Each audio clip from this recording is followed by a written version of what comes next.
Good afternoon and welcome back to West Virginia Boys TV. It's been a while since we made a video. We plan on putting a little video together to explain why that's been.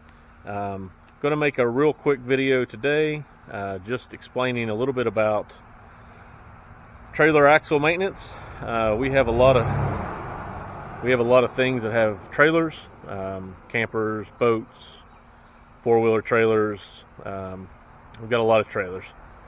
And understanding how to maintain the axles is an important thing. I know it's not related to fishing, but it may be helpful for someone that might be new to this, never had a trailer before, and we hope to give you some helpful information to understand how to do routine axle maintenance on the bearings and the bearing system on any type of trailer.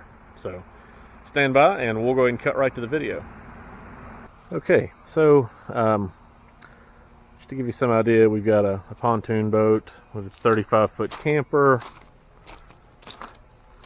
We have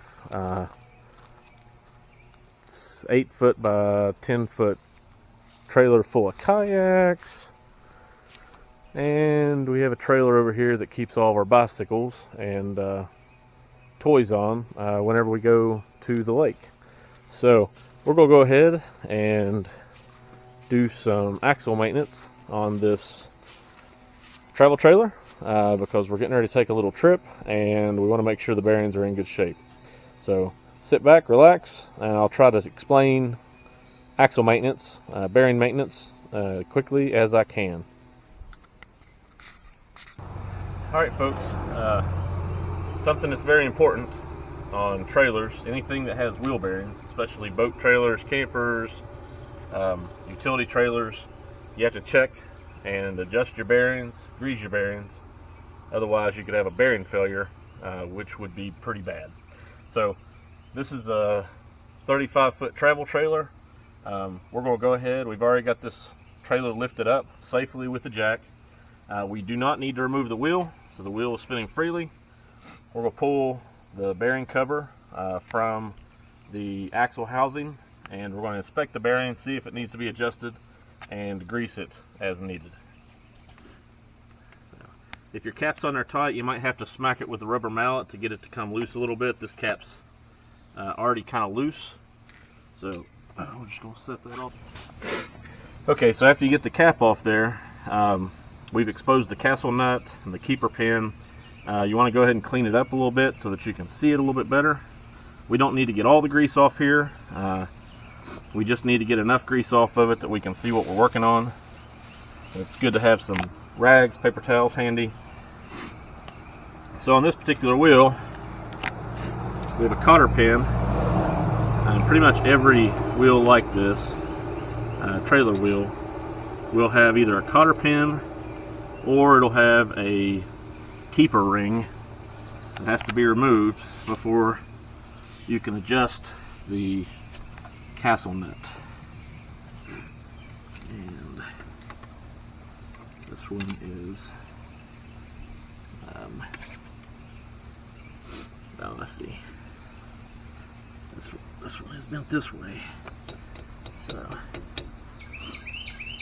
we'll just work our cotter pin out a little bit here to where we can get it freely moving. Sometimes you may have to adjust the castle nut a little bit before you can get the cotter pin moving freely. You'll know though when you have it in the right alignment, because it should just slide right out. Alright, and just like that, we've got our cotter pin out. Now, if you have cotter pins, best to go ahead and replace that cotter pin with a brand new one, because you don't know how old it is, and it could break on you. So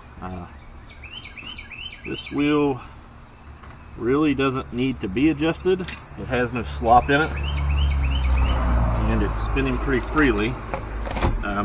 But if you had a wheel that did need adjustment, you can turn this castle nut. The only thing you have to watch for is you still have to put your cotter pin back down through the keeper in the axle. That way you have a keeper pin in there to keep this castle nut from freely spinning. So we don't need to actually tighten this castle nut up, but we are going to go ahead and grease the wheel and go ahead and put it back together and check our lug nuts, adjust the air pressure as needed. When you're greasing a wheel, if your axle has grease fittings on it, pretty much just lock the grease gun in. You want to spin the wheel when you start introducing new grease to it. That allows the grease to distribute freely in there.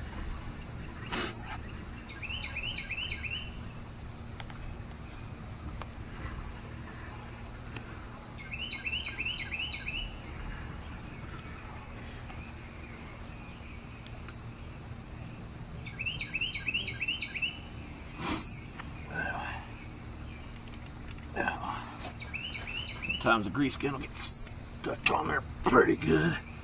Have to help it off there. So,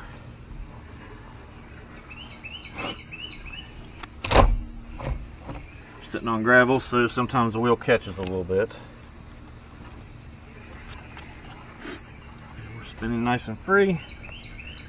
Don't need to adjust anything else, so we're going to go ahead and reverse the order.